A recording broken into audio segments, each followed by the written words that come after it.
Really at this point. And everybody, Michael, cheer, Alex. Not laughing. How is everyone? Frustrating game. Let's just start there. Please like the stream as you come in. There's 6 already. Just 6 out of 6 would be awesome. Just take a second and like the stream.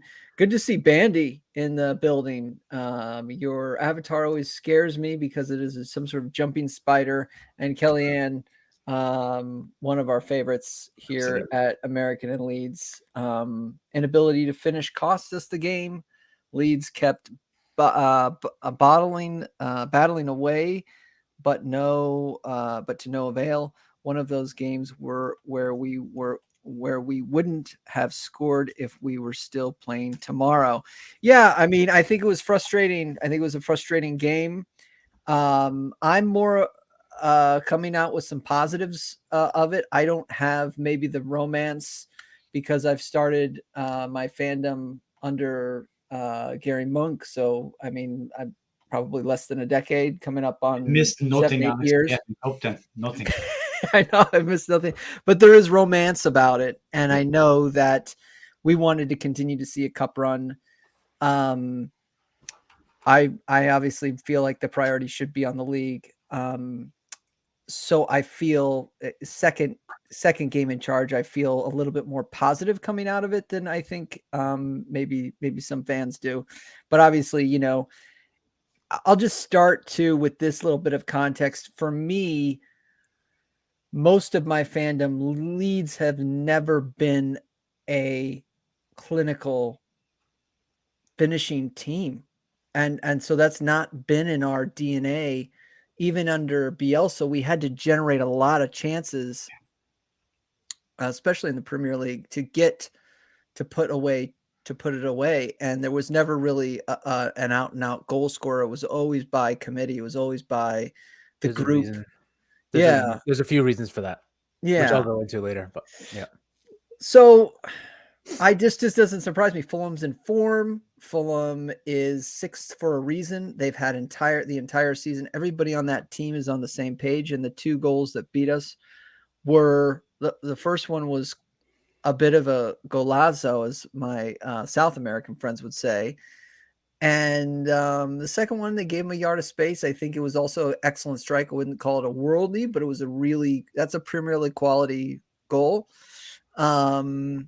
And they're going to pay. You're going to pay for those mistakes. This is the big boy league, and that can happen to us.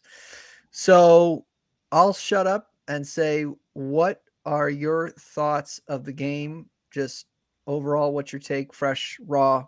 Go ahead, Michael.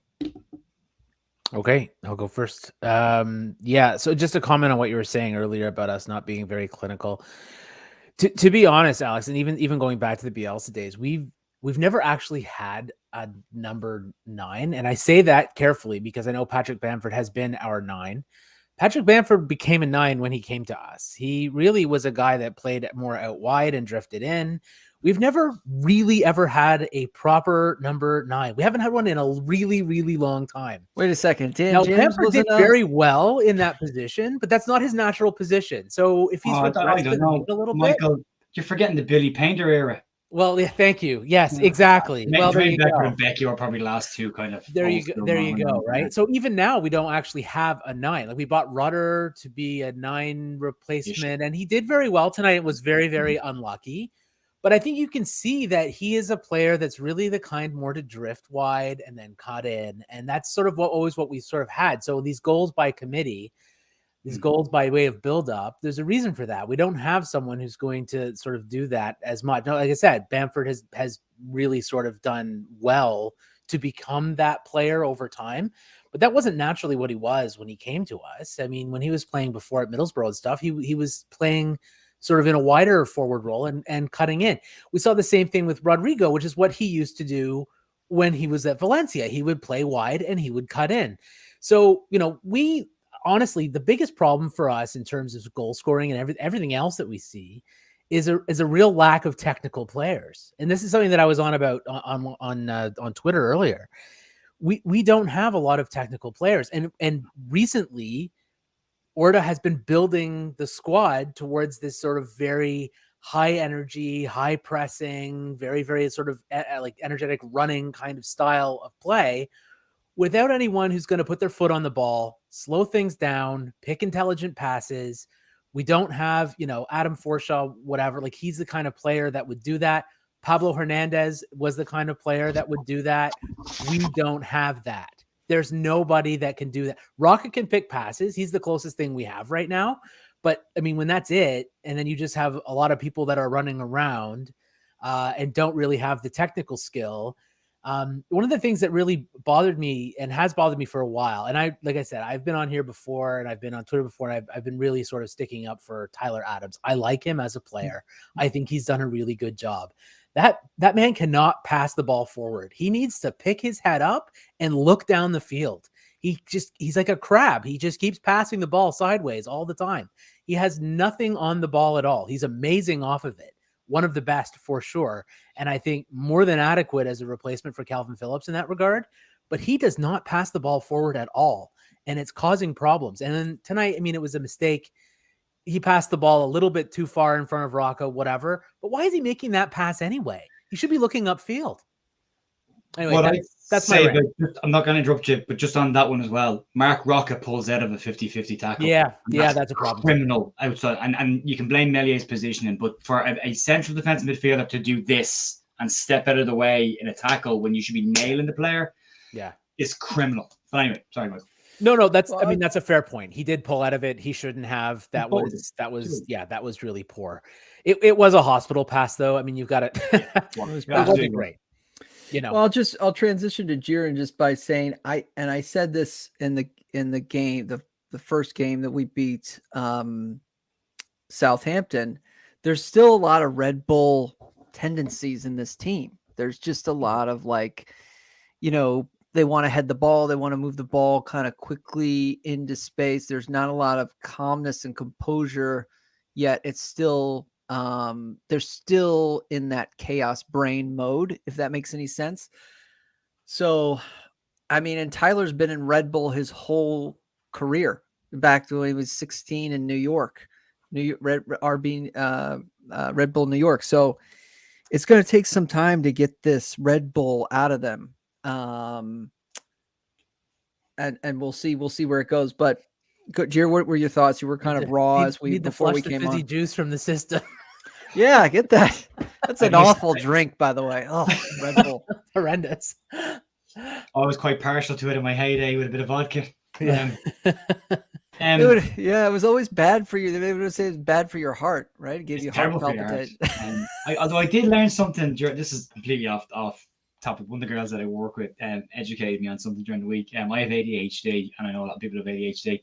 And what she said was caffeine has the opposite effect on people's brains who have ADHD. So high caffeinated drinks actually do the opposite. For if you have ADHD, coffee or Coca-Cola or any of those kind of caffeinated drinks actually calm you down and help you sleep. Whereas everybody else, it wakes you up and makes and keeps you active and blah blah. So it makes sense in my younger days when I have a pint of a triple shot of vodka and a Red Bull in a pint glass, and then I'd have 4 or 5 of them and then fall asleep at home. Now, most ADHD this is why you tune stimulants. That's why. Yeah. This is why you tune into our banter. Not only do you get full breakdown of Leeds United, but also the little ADHD is good for people with caffeine is good for people with ADHD. So stimulants, man. They help. The more you know. Hyperactive disorder, caffeine does the opposite. Has the opposite effect. So, sorry, I'm just glancing at my phone because I've another idiot calling me a negative person this week. Again, it's 2 in 2 games. And I have no problem calling him an idiot because he's only read one tweet.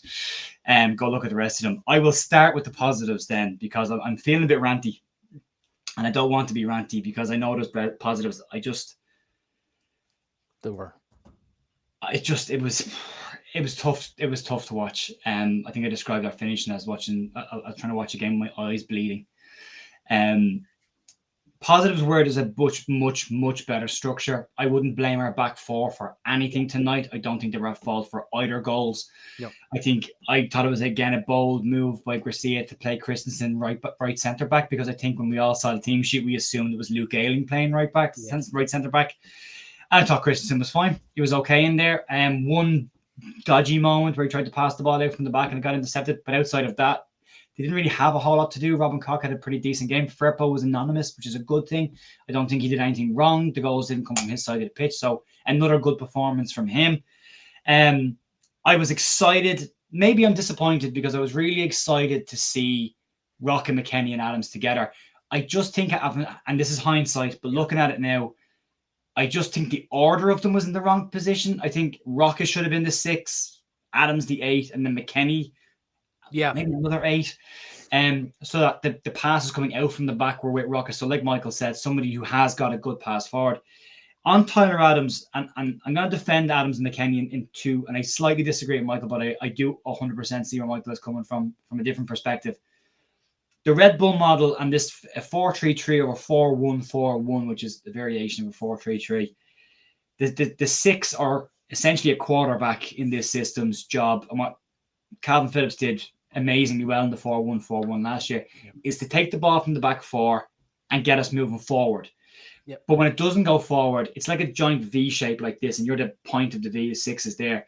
You get the ball back, you spread it that way. You get the ball back, you spread it that way, and you keep the play moving left to right, and you spread the defense, and you wait for moments, and you wait for teams to get impatient, and then to pressure, and then you can find those passes forward, which Phillips used to do really, really well.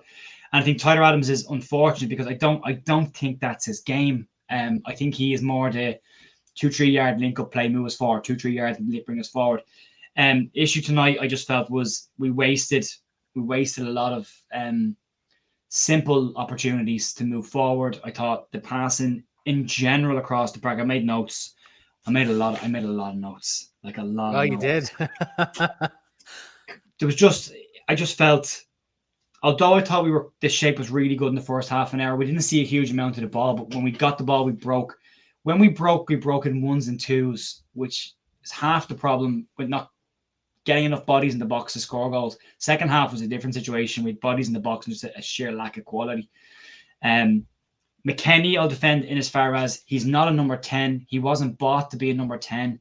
He's not a creative player. Look at his career. He doesn't score huge amounts of goals. He gets a couple a season. He's your box-to-box 8. He's the workhorse in there. We don't have a 10. We don't have a creative player. I was watching Sasha Lukic tonight playing kind of wide for Fulham, and his passing is incredible. Bar one, he put out a play, but outside of that, his passing range is incredible. And he cost £8 million, and we were linked with him at one point. We looked at him, we didn't buy him. £8 million still. But we lack someone to unlock a defense with that final ball. I thought first half, I think I wrote down Adams poor passing, Rocket not strong enough in tackles. And that was a problem. If you look at the first goal, the ball is underpassed by Adams. It's behind Rocket nearly. But when Rocket adjusts himself, he then pulls out of a 50-50. And then Nelly he's miles off his line. But you can't blame him because you're not expecting us to lose the ball in that position. You shouldn't lose the ball there. No. And then the second goal for me is Somerville tracks the scorer. And then it goes into a 1-2, and Somerville gets drawn to the ball and doesn't stay with his man. And it goes back out to the man who was marking, and he's unmarked, and he finds the corner. So it's a lovely strike. 2 preventable goals if players did their jobs. But again, you're probably being a bit harsh. They're 2 incredibly good finishes as well. Very good, yeah. But I just thought from top to bottom, all around, there was a severe lack of quality. We pulled out of so many tackles. Somerville, I thought, had one of the poorest games he's had in the Leeds shirt. I thought he lacked energy outside of 1 or 2 moments where he didn't make runs forward. There was a moment in the first half where I actually caught myself. My girlfriend Jess was out doing shopping, so she didn't hear me screaming at the television when Somerville went tearing forward, chasing a hopeless ball, and Georgina Rudder just stood on the halfway line and watched him. And Somerville made it, pulled it back, and there was nobody in the box. And screaming at Rudder, get forward, gamble on it, and we didn't. But I thought in the second half, Rudder was much better. I thought he actually his shots, the bulk of them were on target. But there was points in the game where the first half, again, we're offside all the time. Too slow coming back into play for second phases. Too slow in getting back into our shape. Too slow in moving the ball forward. Too slow in getting the players to close them down. Second half, I thought we started better, and then you concede. And you look back and go, well, why did we concede? LUFC data put out the numbers. I think Leeds had something like 17 shots to 7 from Fulham, I think. There you go. Yeah. Shots on target, 6. No goal. Passing accuracy way down. Lack of the amount of passes. LUFC data's tweet has passes in the opposition half, and I think we're way down. And then completed passes in the opposition half are tiny. That's the problem. The problem is a lack of quality. We had chances to score. McKennie should score. There's a scramble in the box. McKennie should score. Then Bamford should score. Then Somerville should score. And they all miss. I mean, we missed an open goal. And that's where the negativity is coming from. That's where it's sinking in. It's sinking into me of going, there was chances there to win that game. We didn't take them. We've got to start taking these chances. You don't build confidence unless you take the easy chances. And we had them tonight. There was chances there. Yeah. I didn't agree with Nanto coming off this time. I thought the manager got it bang on the weekend. I know hindsight is easy to say, but I thought I would have left him on and taken Somerville off at that point. But I don't know. I just think maybe Tyler Adams is tired. Maybe he's starting to struggle with the amount of games he's played. He hasn't had a rest since the World Cup. He's come in and played nearly every single game. Yeah. Maybe it's catching up with him. He's getting a bit leggy. The legs are getting a bit heavy and the passing's not as crisp as maybe it was first half of the season. So that's going to happen to a lot of teams and a lot of players in the back end of this season. You're going to start seeing those who've got a lot of minutes under their belt start to, flounder a little bit. But as I said, the positive side to this was a lot more structure. We still don't look, I know we conceded too, but we don't look like we're going to concede every time the opposition attack. There is cover from the midfield in front of the back four. And the other positive is we're creating chances. We just got to start taking them. I thought Bamford would score tonight when he came on, but then after watching him for 10 minutes, he just flops around up front and does a lot of nothing. Again, he's a chance to head the ball at goal like he did last weekend, and it seems to just absorb into his face and then drop off. There's no power in it at all. But it's a tough one for me because there are positives there in creating chances and the structure, but the negatives are we didn't take any chances and we gave away 2 goals that were preventable. To me, they were preventable. They're great strikes, but the build-up, they were preventable. So I'll just real quick interject and then read a few comments and we'll go back to Michael. 72 of you in the building, please smash the like. If we have 100% likes, then that just kicks the video on so more folks can find us. This was a game to rest, Adam says. Glenn, he's played a lot of minutes underneath his belt. I think he was rested a few times early in the cup. He could have come off tonight for JB. Yeah, and Gray was back in the side. I don't know. That's a small little positive. Yeah, it is positive.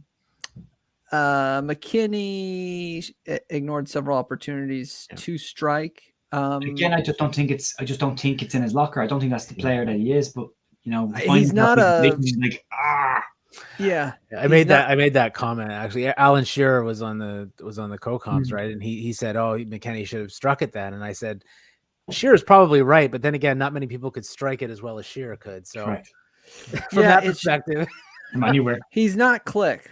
He's not. He's a SHIT Hauser, but he's not. He does not have 30, 40, 50 yard kind of striking ability as Click did in his prime, and obviously it still did. Click could be great in this system. I think so. Here's what tonight is a microcosm of. Yeah. Tonight is a microcosm of Fulham's board is better than our board. They have American owners. I think their owners own the Carolina Panthers or Jacksonville Jaguars. Yeah, Jags, and they own AEW Wrestling as well. Yeah, they went down. They took their lumps. They took their medicine. They've come back up, and they've learned from their mistakes. And they're well organized. They've got a good side with a good manager and a really good defense. And so I just, that's where tonight we have a new manager with a bunch of guys that are learning a new system. And we're not we're better now that Marsh is out the door, but we didn't have a manager for 2 weeks. I just think I'm taking it with salt, and I'm also hyper focused on the league as the most important thing. We're going to play Fulham again, and I want the points in the league. I would absolutely, somebody before this match said, would you take a win now or a win in the league? I mean, everybody in West Yorkshire and beyond that supports this club would take the league win because we know that staying up is the most important thing right now. As for McKinney, I don't have much to say on him. I just don't think, as Gier said, he's not that kind of player. He's great aerially. I think he's better passer than most people give him credit for.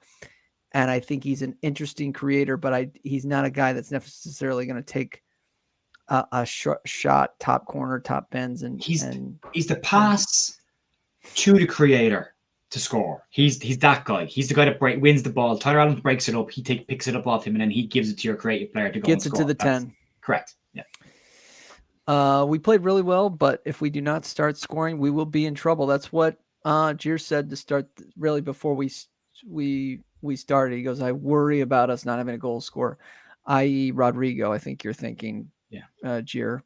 Yeah. Rudder goal shouldn't have been disallowed. Yeah. True. Super soft free kick. I mean, I watched it 4 or 5 times before I actually saw the contact. I was like, I see a player flying through the air, but Wilson was at it all night. There was one stage in the first half where Wilson ran across the edge of our box and fell over 3 times in a row with no contact, and then just kept getting back up and running and falling again. You're like, he was at it all night, and the dive for the goal was incredible. I mean, it was a gentle brushing of his back, and he just launched himself in the air. Took a step and then launched himself in the air. It was unbelievable. Yeah, it was. How that's not a goal is beyond me. Second one, fair enough, but again, that was a case of not getting back on side when he had a chance to get back on side. And then Michael's echoes kind of some of what's in the back of our heads. Bamford should be nowhere near this team. He's been awful since coming back from injury. Yeah, the catch-22 at Bamford, isn't it? Because you do get the runs that keep the back 2 centre halves guessing and push and dropping deeper because of his presence. You do get the hold up play from him at times, which can be quite good. But you get nothing from him. And he doesn't look like he's going to score at any point. He just doesn't look like the ball goes into the box. You see Bamford going for it. You're like, nah, probably won't score this. Yeah. There's no confidence there from anybody. We got nothing. The XG really does tell the story of the game. This particular one, was it like 1.54 for us and 0.19 for them? I mean, they scored 2 goals that were really low percentage chances. I agree that we made a hash of the buildup, and they never should have been in the position to score those. But most of the time, most teams don't score those anyway.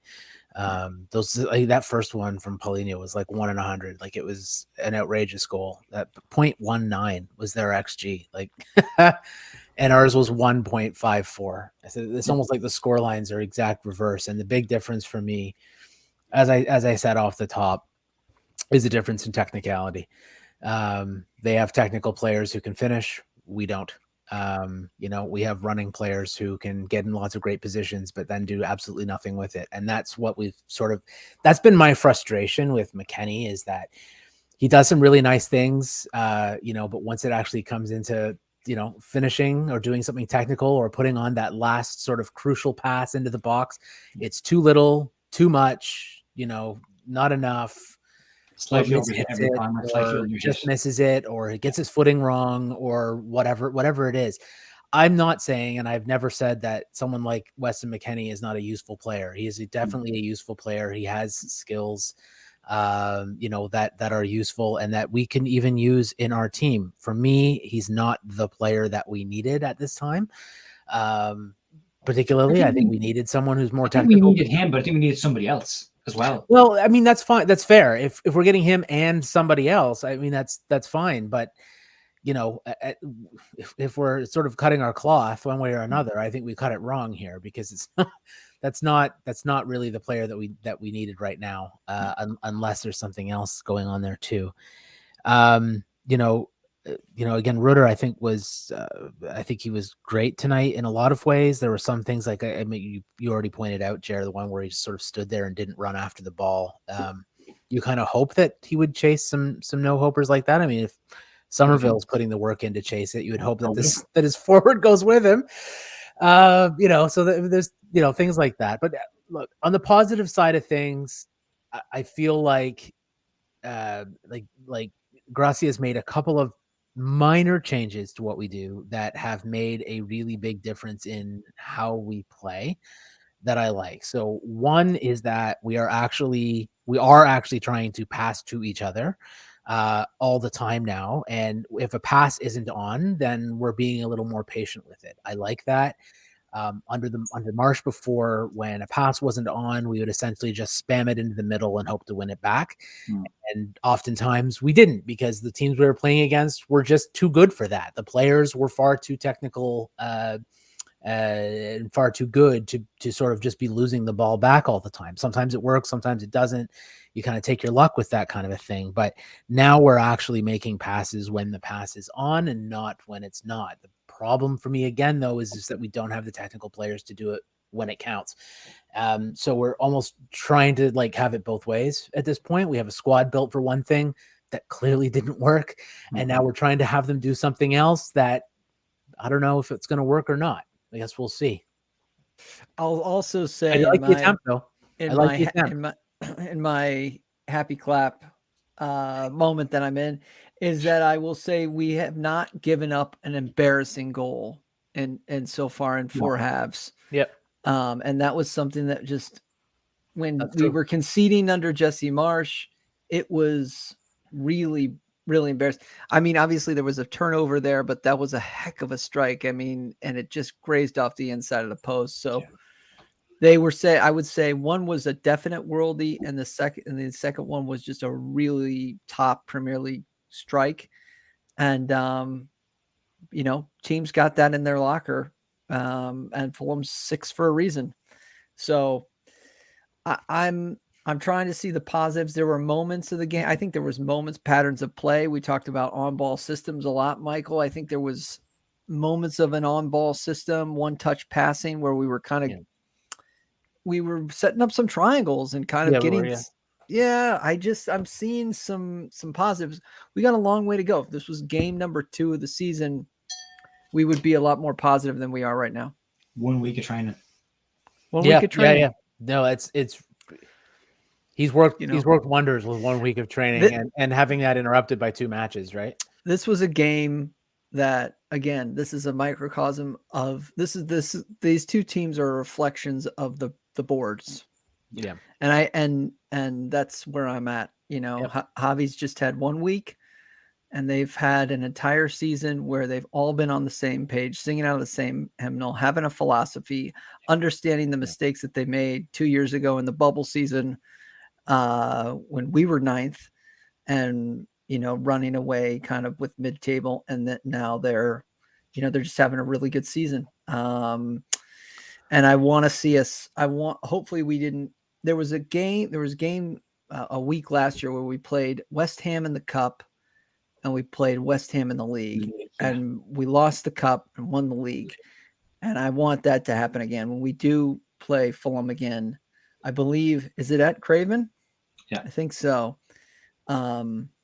So we're familiar with the surroundings, and hopefully Javi's got a plan of attack, and we'll probably start a stronger side. So, what are you guys thinking? Tell me online, what I was talking about, saying like the big difference between us and Fulham tonight was that they had players with better technical ability than we do, and they said, well, Fulham's way richer than we are, and they've spent all kinds of money that we don't have, and I just don't think that's true. I mean, 20 million on Paulina, 20 million euros. Sorry, they bought well. They bought a lot. Bought well. But what I'd say, because I was listening to Square Ball today talking about absolutely they bought well. That's exactly my point. Exactly. Yeah. No, you're dead right. You're 100% right. But they didn't play well the last time in the Premier League, and I remember I'm a wrestling fan. I'm an AEW wrestling fan. Out of closet. 41-year-old wrestling fan.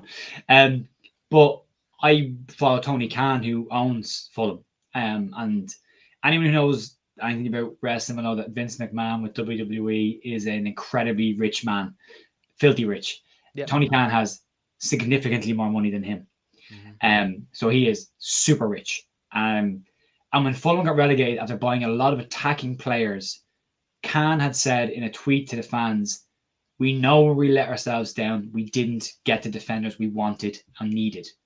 We will do that and we'll fix this. They did it coming up, and they bought again in defensive areas when they got into. Like, they've got a player in there that I don't think gets a lot of credit. I love him, Harrison Reed, who's just an engine. He just buzzes around the middle of the park and upsets teams, and I think he's a great player for that. And they've got him as a defensive kind of breaker upper player, and he just covers huge distances. They bought well defensively. They've got 2 very good fullbacks. They've got good cover in those fullback positions as well. You look at Newcastle last year. This is the drum I keep banging. Newcastle last year, what was the first thing that they did when they got to take over? They bought 4 defenders and a goalkeeper. Straight away changed the defense. Best defense in the league this year. So we're not in that bracket. We've bought potential for the future, banking on us being in the division in the future. But we haven't filled those gaps that we have with experienced players for right now. Yeah. I mean, sorry, I just gotta, we kind of touched on this. Click would be here. If Javi was in charge post World Cup break, Click would be. I'm not saying that Click would be, prime Click and God Click, and we would be out of the relegation zone. But he offers something different than what we have right now. He would be an option off the bench, and he would pick that. He can still pick a pass, as we've said, and he's still guile that we don't have. Like that's what we're missing. We have no guile. We have lots of guts, but no guile. But that's a microcosm of having a philosophy like Fulham, who understands who they are, where they're going, and us who we're going with Marsh. No, okay, we're one game after his, window, and now we're going a completely different direction. I, again, support Marsh sacked himself. I don't think he should be here. I'm just saying that there was we said this last stream, Michael said, like, have a philosophy, have a, vision. There's no style that runs through the club. It's like, we're doing Bielsa ball. No, we're doing Red Bull ball. No, we're doing hold on to your rear ends until the end of the season. And now it's like, Javi, get in here. So Robbie and Shaw has said that we do create, but I don't think we're saying that we're not creating. In fact, the stats and everything else says we create tons of chances, but we can't finish the winner. What we're saying about Clicky is those shots on the edge of the box that we're missing tonight, he scores them. That's that kind of player. He's a long range specialist. You saw his debut for DC United. He puts one of 40 yards out. And the two goals. Julius asked the question. Right, too. Mm-hmm. He asked the question of the goalie, at least. Absolutely. I mean, how many shots went wide tonight from central areas on the edge of the box? We put wide. Somerville had a shot. Aronson had a shot. McKennie had a shot. Bamford had a shot. Rudder had a couple of shots. 2 on target. 1 went over the crossbar. Like they're all in and around the edge of the box, and that's where my complaint about lack of quality comes from. Because if you're inside the 18-yard line and you're having a shot, the minimum requirement for a professional footballer is work the goalkeeper. That's the minimum requirement. Yeah. Putting the ball 4 yards wide from a central position is poor from attacking players. I liked what I saw of Aronson last weekend. I liked what I saw of him tonight when he came on. I think we're starting to see a player come back into form that we had in the first half of the season. I think the way Javi is playing means there's more space for him to operate in, which is good. Brother looked good at times. I thought he looked good at times. The first half, I don't think he was great. The ball wasn't sticking with him in the first half, and he wasn't doing enough work for me.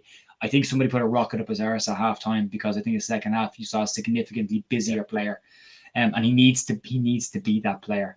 But like it's not from a lack of creativity, but maybe it's the final ball.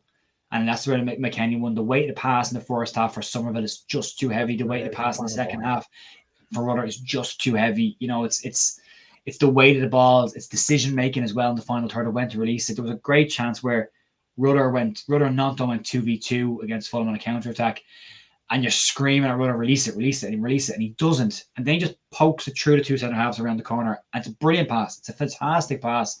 Nanto gets onto it and shoots across the keeper. Exactly what you're supposed to do. Forces the keeper to palm it wide.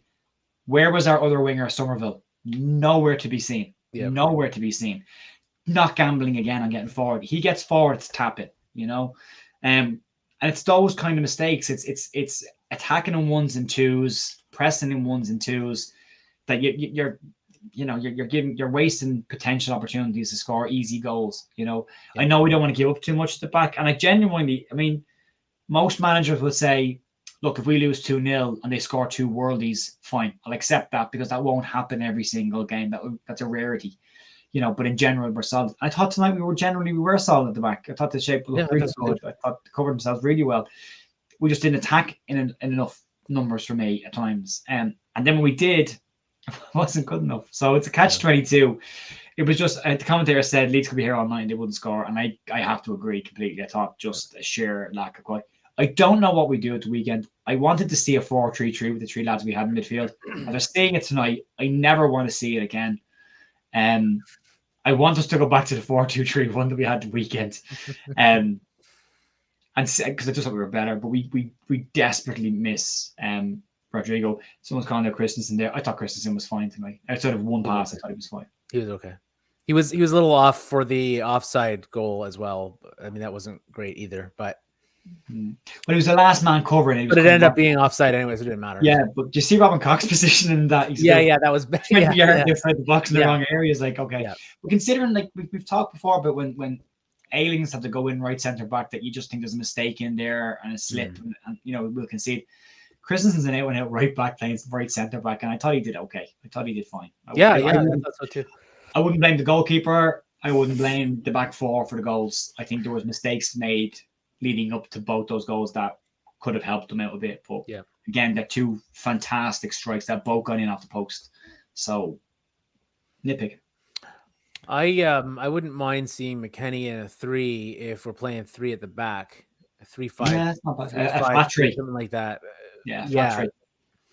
And giving him more of that sort of box to box kind of role. I mean, I think he could do well there, as coming up and doing sort of those third man runs. It was mentioned in the comments here, we haven't had someone arriving at the edge of the box. Yeah, that's been a problem.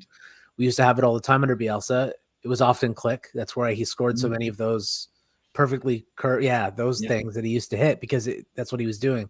That is what we're missing, and we've replaced him with McKennie, who isn't doing that now. I'm not saying necessarily expect the same thing from McKennie, but arriving at the edge of the box at least creates a distraction and gives the defender something else to think about. At the very least. Just said it in chat about Meslier being a false 7 yards off his line, and I'm going to just say this again. We had possession of the ball on the edge of our box. No goalkeeper is expecting us to lose. It's an easy, cheap call out to blame the goalkeeper. He's the last player involved in three separate mistakes.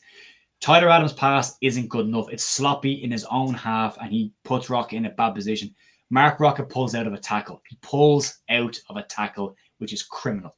So Meslier is looking at that. The back four is starting to walk out. He's a sweeper keeper. He's walking out with them. And then we lose the ball and it's popped in by a very clever player. I don't think you can blame the goalkeeper for that, because the fault lies in Adams and Rocket in that goal. 100% the blame is with those two. Yep. Well, here's where I'm at. This is my summary, and let me know where you guys are at. For me, it's been a week, so I'm taking it with salt. It was the cup game. We made some changes. We're better at the back. We haven't conceded. It's been 4 halves. We have not conceded an embarrassing goal, which is good. I still think we're the best of the rest, if that makes any sense, as we continue in this relegation scrap that we're in. I think that there are, I don't want to jinx it, but I think we're the best of the rest. And I think that we can still get out of where we are.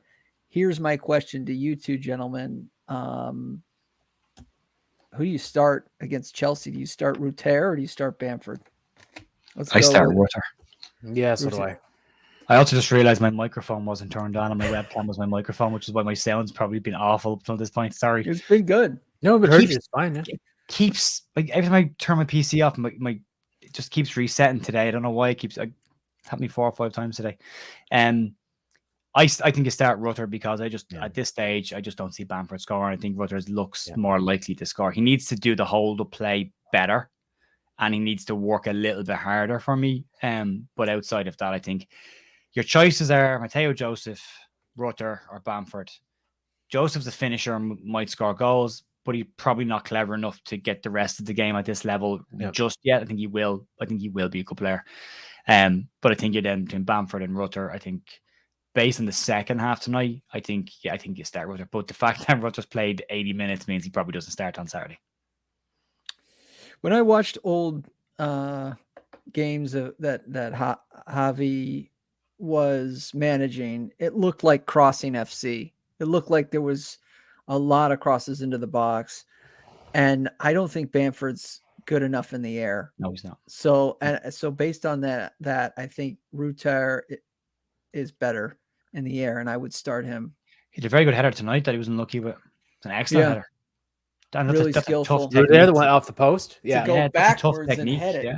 Yeah, that was good. Backwards and really stretched for it, and was very unlucky with that. I mean, we could have had 2 goals. I mean, the XG even says that it was at least over 1.5, right? So I think the one goal that he did score should not have been called back. And I think he was very unlucky not to get that second one in. I mean, hit the post and went across the line. I mean, it was very close, but who do you start, Michael? Do you Close start only counts in horseshoes, right? It doesn't Right. count in football. So, do you start Ruter as well? yeah, Michael? I would. Yeah, I would start Yeah. there for sure. I mean, who knows what's going to happen because he just played a lot already.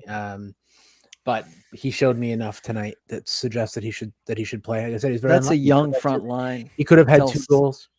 until what it Cine is. gets You know what? healthy. Yeah, That can happen. it is.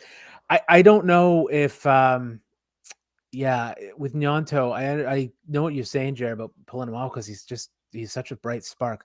I wonder if he's carrying a bit of a knock. He looks like he might be. Who? Not Nyanto. Nyanto.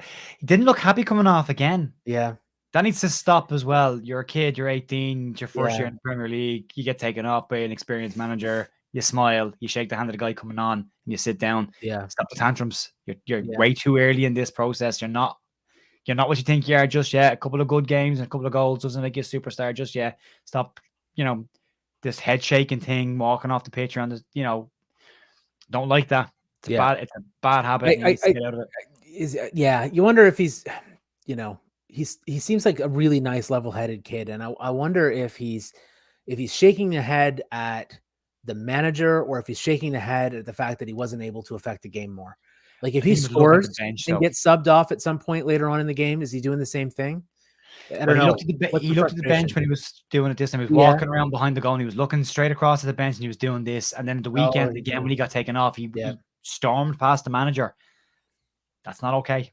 Yeah. I didn't. To be fair, I didn't see it. That's why I was asking. But like I understand his frustration because he is the kind of kid that wants to really affect the game, and obviously we were losing, and he wasn't able to do that in the way that he would have wanted. But no, you're right. If he's not being respectful of the manager's decision, that needs to change, because that can cause some serious problems, as we saw with Pablo and Bielsa. That was that.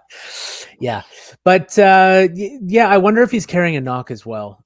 He's taken some pretty heavy challenges. He's still playing, but there seems to be a little less edge in some things that he's doing, and you wonder if maybe that's an issue. But and maybe that's also why he's being substituted, as frustrating as it is for him, obviously. Well, in the first game against Southampton, our tendency is to become Nanto FC and get the ball to him and let him express ourselves. And I think when Javi took him off, the game kind of opened up a little bit more, and Jack kind of has good rapport with Firpo, and I don't know. I think he's seen maybe a little bit of our tendency to just give it to him, and he wants it, and he's going to just drive the ball. I don't know. He's seen things in the game, and you can't question the manager. You don't know what he's seen and why he's making that move. You just kind of the change worked on the weekend, right? Right, it did. Right. Yeah. But that was more of a tactical switch because this was we played the weekend with inverted wingers, so our left footer on the right side, footer on the left hand side. So for 60 minutes they attacked that way inside the fullbacks. So the fullbacks were always stepping in when we got the ball. Nanto likes to do that. Taking Nanto off, bringing Harrison on, swapping the two wingers across. Then basically you had an orthodox winger going right footer going on the outside of the fullback and the left going the outside.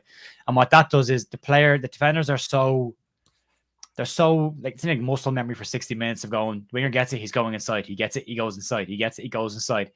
And then the change happens and your brain is still saying, winger gets it, goes inside, but he doesn't. He goes outside because he's a left footer now. So that worked really well because it changed the angle of the attack, and that's where the goal comes from in the second half.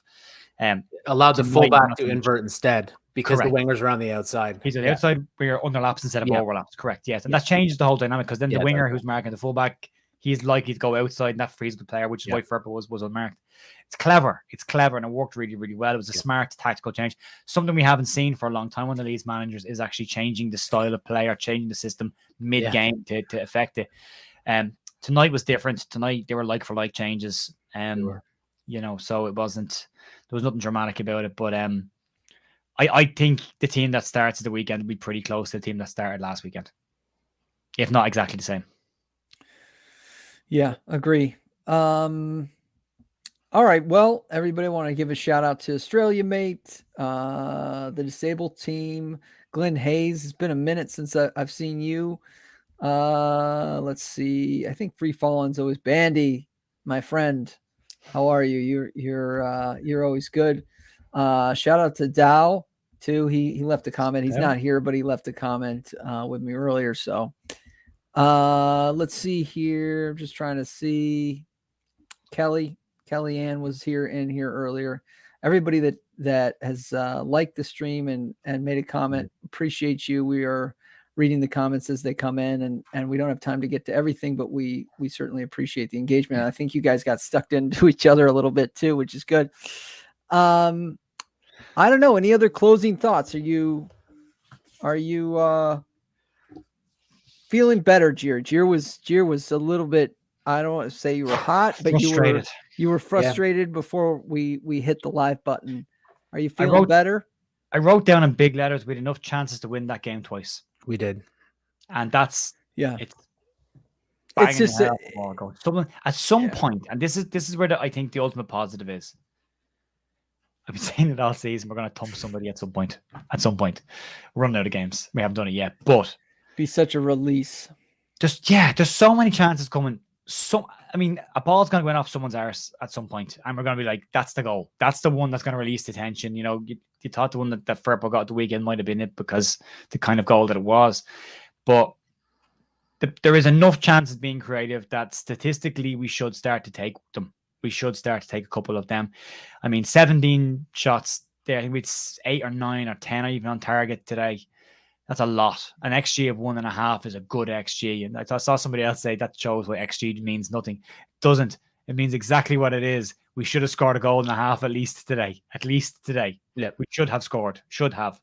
The fact that we didn't is the lack of quality. That's the problem. You know, but they were goal scoring opportunities. And the fact that we're creating them, it's a different problem and a different situation. If you're coming in going, oh look, we had loads of chances. We had loads of the ball, but we didn't create anything. We are creating these chances, which means statistically and logically, eventually somebody will put a foot through a ball and score.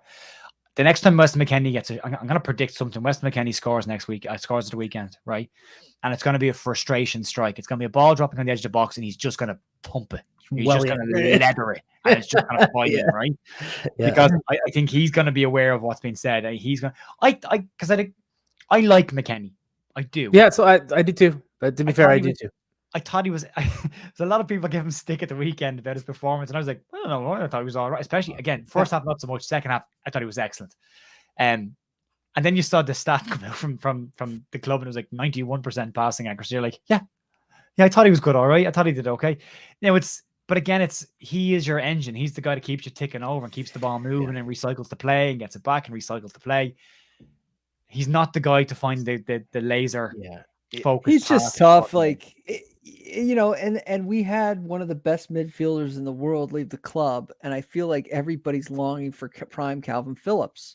It's not him. And I had to look at. There was a video called Calvin Phillips pings are beautiful, or like it was just him, literally like almost blindly. He would just be retreating, and then poof, the ball would go, and it would be like on a dime. He would just given time and space on the ball. That was the thing about Phillips. If he was pressured, he wasn't hitting them. No, he would do decent. If he had time and space, he could put it on a dime. But it's the opposite with Adams now, because Adams had time and space tonight and gave it away. Right. Yeah, it is the opposite. Yeah. And I think that I mentioned there's just that Red Bull. I just feel like there's some Red Bull drilled tendencies in these guys. Like I think like Wober last week was, and Adams, I mentioned to you, Michael, it's just like they're heading the ball into players. Yeah, it's like you got nobody around you. Just take it to your feet, possess the ball, and find a pass. Like, but that's what Jesse wanted. From Jesse's system, though. That's the hangover from that. Yeah. And so he's just had a week. And I think that it's unfair to. So McKinney is the same thing. I think people want to see these beautiful, like, I felt like 70-yard switch balls, like we did, like Adams does, like he did a tiny little switch ball, but it's like, pinging it under Bielsa. It's just a different system, different guys. So let's give them a chance to settle in. And I think I think they will. The biggest thing is that I think I've seen defensively improvements in this team in 2 games. And that's what's important. Structurally, we are way better. The 2 goals that we conceded were, kind of tip your head. The first goal, particularly, obviously, was a turnover in midfield, but tip your cap to that strike.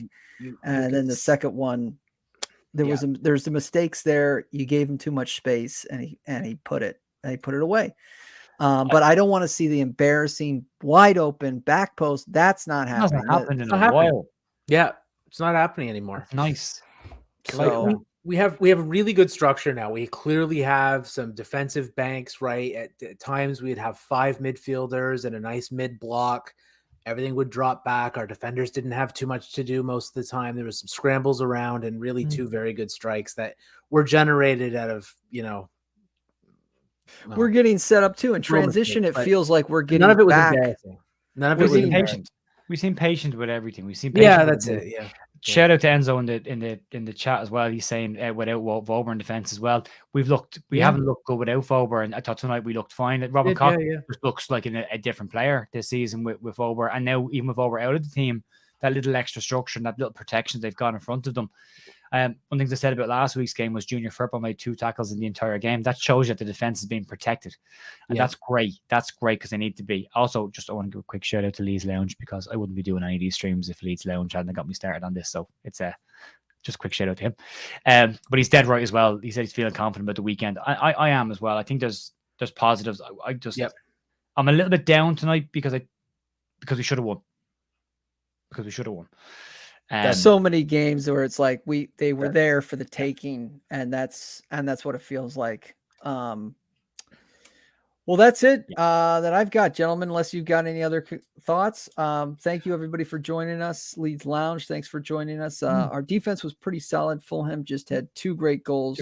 Ruter unlikely not to get that first goal and the header. Yeah, I mean he should have been opened up his account. Yeah, it's a lovely goal if he gets that. I would say one thing about tonight, where we've talked so much over the last 12 months, a bit longer, where it's been manager got it wrong. You look at tonight and you're like, you couldn't put any of this on the manager or the system or the tactics. I thought everything was pretty much spot on. It just the lack of quality tonight on the pitch. And as I said, somebody else, the manager can't make you press. The manager can't make you tackle. And the manager can't make you pull out with 50-50. The manager can't make you pass the ball 5 yards. That's on you. That's your bit that you bring to the game. And unfortunately tonight, that wasn't there. But the other positive is we know it can be there, and we have seen it there. So it's not like we're wishing for something that we haven't seen before. And as my pen says, I'm just going to blur out a bit of it because child friendly. Nice. Where did you get that? I swear a lot. And my girlfriend bought me a whole stack of these pens that just have all these little slogans on them. So I'll send you a set, Alex. I'll send you a set. I love it. I told you. I don't know if I told you this, but people that curse live longer. I'm gonna live till studies have I'm like you, Jerry. I curse a lot as well. It's kind of our short life. I'm always like cursing around, dude. If my kids are around. I have to really mind myself when I come on these because we swear for punctuation in Ireland. So if there's a gap in what you're saying, I filled all the swear words with es and ums, which is really bad to do. But in my daily life, if I can't think of something, I just throw an F in randomly while I'm waiting to figure out what I'm trying to say. So look, I think there's a lot of positives. I don't feel positive. I just don't. But I know they're there. They are there, and despite my brain saying I'm disappointed, there's a lot of good stuff there. And hopefully, all the problems that Chelsea are having gives us a little bit more freedom at the weekend to relax a bit and play some football. And as I said, I have a funny feeling Weston McKennie's going to burst the ball into the back of the net at the weekend. I would be delighted if he did. Look, I made a few comments on Twitter about hoping that Turin is on the Flu Network or renting him a broom so he could go fly back, asking for a wizard. Terrible Harry Potter reference. Could you? Well, But look, like I don't dislike him. I think he's a good player. I'm worried about the fee involved because I just don't think he's what we need right now. But who knows? Maybe next season, if we make a couple other quality additions, it'll be exactly what we need. I am concerned about us spending so much money on a player that doesn't really seem to be what we're looking for. Which is not to say he's not a good player. I just don't know if he's a good player for us right now. He's not a right now. That's what's missing. We're missing right now players. Yeah. That's what we're missing. And I think what comes it is, and that's what news. Yeah, they got right now players. They did, yeah, and they've got some good young players. They've got a nice blend, and you always say this: you've got to have a blend of experience and youth to be able to progress as a club. And there's a couple of we're I struggle with this guy's name for the rest of my life. Hakan Chanhalolu, who plays at Inter. He's been linked with a move to Leeds. He's 29. I'm like, probably outside what Leeds normally buy, but it's probably what Leeds need, a bit of high level experience in the middle of the park to just again put his foot on the ball and go, relax, that player that we're missing. And I think we could do getting a couple of those players down the spine of the team, because I mean Cooper's really struggled with injuries this season, so I don't think he's a viable option going forward. Bamford just isn't what he was. He'll score a couple of goals and somebody will tell us that we're all wrong and Bamford's great, but he's not the same player that he was. And then you've got Vober and Koch. If you can get another experienced centre back in there as well. Stroke, I don't know if it's the young Virgil van Dijk that we thought he might be, but he's got time. He has loads of time. So is Creswell. So we need to bring in a couple of nows. Yelde. Leo Yelde is doing so well. Yelde's killing it at Rotherham at left back. He's doing brilliant. So he comes back and he pushes. Cody Drama's doing well at Luton. He comes back and pushes there as well. So you've got the mix there of the experienced player there. I still probably think we go out and buy a right back in the summer. Proper experienced right back, because I think Rasmus is struggling. Although I think he might do better under this system, this manager and this system. I think Christensen might actually do better. Same as Firpo. I think there's a bit more protection there. We tackle one fullback and not both fullbacks at the same time. So there's hope there. And as I always say, it's the hope that kills you. But I feel that we've enough to be okay. And as somebody else said in chat, if you look at the fixture list in April, that's a massive month. That could keep us safe, April. If the results go the way you look at the games, and outside of Liverpool, it's pretty much winnable games. That could be enough points to keep you safe by a comfortable margin. Well, Leeds Lounge says we're definitely missing Rodrigo, but we still have the quality. I know it sounds strange, but it's nice to have to be in a cup game against a good team and be disappointed rather than a lot was inevitable. Yep. Well, the usual thing that we have with cup games, getting embarrassed by Crawley or Clifton or whoever, right? There was a moment. It was nice to be there and to have some expectation. Yeah, well, tonight I brought the dog for a walk tonight, and there was a moment where I thought, Jesus, we could get the Wembley semi-final in Wembley. We get a ticket for that game. That would be nice to see. And I just lost a run of myself. But since Javi's come in, it is very positive. But I've just been like, I just don't know. I don't know if we're going to win. I don't know if we're going to. I don't know anything. But I think maybe this was a good game to have in terms of him learning about the squad. I think he learns an awful lot about a lot of players from the game against Southampton, especially Jack Harrison. I think he learned a huge amount about Jackie in that game. I think he learns a lot about other players tonight as well, and that's only going to educate him in the systems that he can play. And I think trying the 4-3-3 out tonight was a smart move. Didn't work, but that maybe removes it from the equation. Now moving into the weekend, he knows that's a system we can't play. Or you shuffle them around and put them in different positions. Yeah, Rocca needs to be further back for me. But he's a CDM. He's a natural 6. Yeah, he is a natural 6. Let Tyler be a bit further up, or let Tyler sit one out. Give him a rest. He's played so many minutes. You've got Rocket back now. Let Rocket do the 6. Tell him to kick people and not step over them. And then be fine.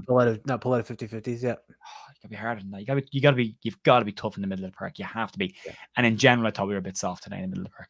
Yeah, we were. Yeah. Just to answer Mike P's, Football Insider has been right a couple of times. Not a lot, but a couple of times. A broken clock is right twice a day. Well, here is to retiring isn't the right word, but giving a pink slip to Graham Potter at the weekend. Leeds can do that. I think he is on the hot seat and there will be no managerial bounce. So he is going to be managing that game. Be careful, Alex. Get him fired and hire him in the summer. Be careful. Watch it. I don't want them now. No. I don't want him now. He said today that he's struggling with the amount of players he has training. I'm like, that's your problem. You're a manager. He Tell the ones you're not going to struggled use with to go away. scoring goals at Yeah, he's never been a good It Swansea, Brighton. His first season, Brighton wasn't great either. It took him a Yeah. year to get them playing, and I think that's why Chelsea are sticking with him. But I'd say, Alex, be careful what you wish for, because you know the Leeds curse, and it's always there. When the match was starting tonight, just before Jess left the house, she said, "Which player hasn't scored in 4 years?" And then just as she said that, Mitrovic came up on the screen. He's like, "Hasn't scored an FA Cup goal for Fulham." And she went, "That's the one. I'm off." And she went there, like, he's definitely going to score tonight, and he didn't. And luckily, but if you expect us to beat them, we won't win. And I look at it and go, one of two things will happen: either we finishes this Chelsea experiment with Potter, we put the nail in the coffin at the weekend, or we're the team that gets him the bounce that saves his job there.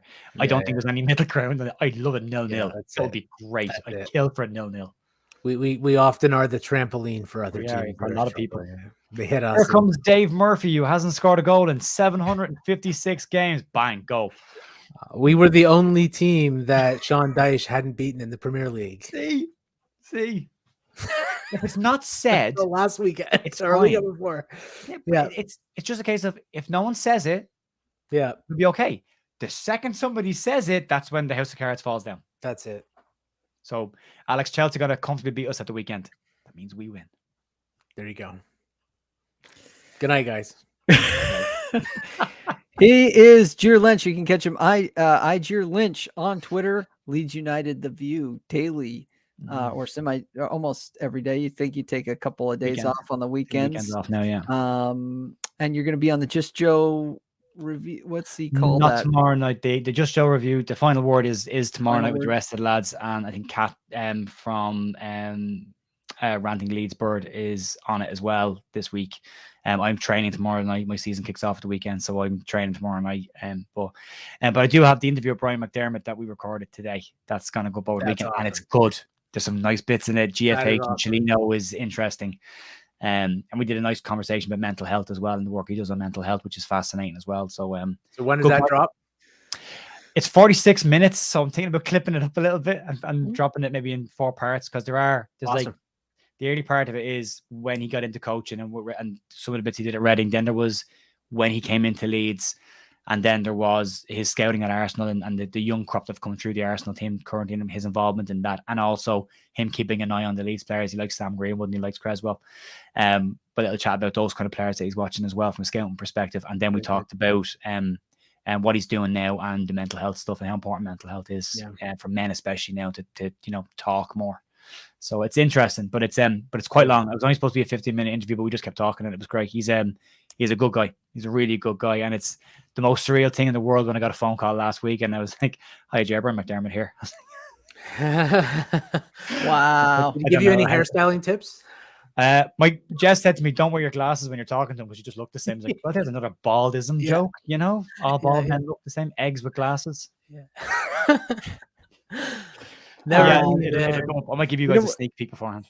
You know what I like about the channel too is that you've been doing loanee updates, which is always interesting because sometimes you just don't have time to catch up on what's going on with the loanees.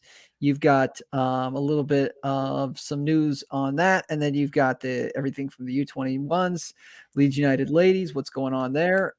So those are stuff that I appreciate that Gier is bringing as well as the rumor mill parentheses grain of salt. Mountains of salt. I've actually got a mountain of salt picture now. Just last week I said we're stepping into grain of salt territory. Just put a picture of just salt mountains. I was like, we're talking about the Daily Mail now, so get your shovel. And he is Michael Maynard. You can find him Maynard M, aka Leeds Faithful. Michael, you had an excellent what was it called? You was on the Premier League Fan Zone. So check that out if you're in America. I know it's on Peacock. I'm not sure where it would be listed in the UK and Ireland and Australia, etc., around the world. But if you ever get the chance to go to Premier League Fan Zone, Michael is sometimes called upon as a fan kind of insider. And so you've been doing that. I think a couple of times you've been featured there as well. So yeah, I've been doing it since we came up. Probably about once a month or so at least. Then our first season up, actually, I was on there almost every week, to be fair, but a little less often now. But yeah, when I get on, it's fun. Last time I was on was last Friday, so if you can catch last Friday's episode, usually they're saved up in the queue for a week or so. At least they are up here on Fubo TV is what we have in Canada. You should clip them and put them on Twitter. They're very good. They're excellent, actually. They're excellent. Yeah. I follow Michael on Twitter as well. And that's it. Everybody have a good night. Hopefully we you got me tripped up now, Jared. I don't know what to say. Sorry, man. Well, hey, MOT, marching on together, everyone. Good night. And see you later. Thank you. Peace. Bye.